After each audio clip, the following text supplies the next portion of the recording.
Hi guys, it's 11:28 na.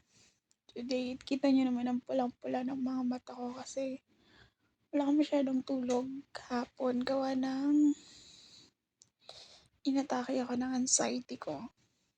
Kagabi yun, kagabi. Kahapon kasi sobrang emotional ko. Grabe, sobra yung lungkot na nafe-feel ko kahapon. Tapos, kagabi nga hanggang sa, ayun na, nagka-anxiety na ako. Yung anxiety kasi guys, alam mo yun, parang bigla na lang akong, ewan ko kasi, ang una ko talagang nafe-feel is lungkot. Tapos natatakot ako, ganun siya. Tapos bigla na lang akong magiging sobrang ang daming iniisip na overthink na siya na may takot na kasama. Feeling ko siya feeling ko trauma response. Parang ganun. Pero alam niyo, natutuwa pa rin ako kasi kagabi nung medyo huminahon na or kumalma na ako.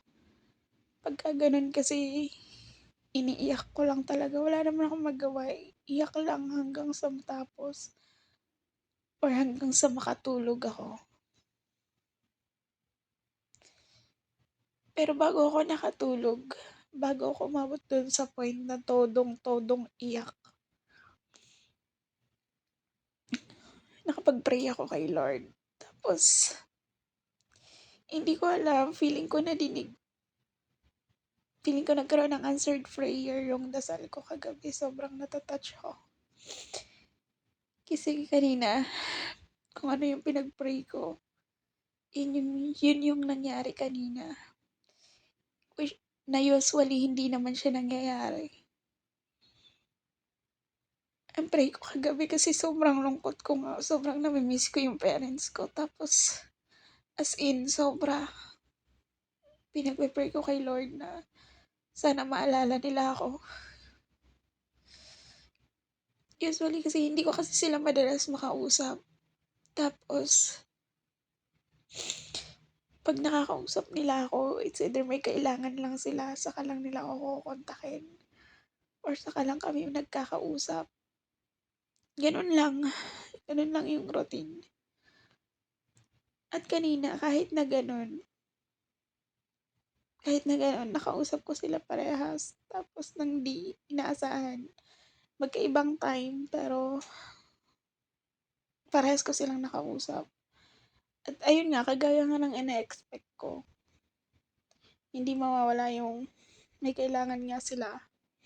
Pero at least, di ba, naalala nila ako, kontakin na sila yung nagkusang makipag-usap. Kasi mostly ako yung nagpupursige na makausap sila kahit na hindi talaga. So feeling ko answered prayer siya sa prayer ko kagabi.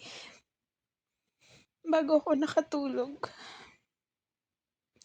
Kaya medyo happy na ako at medyo okay na.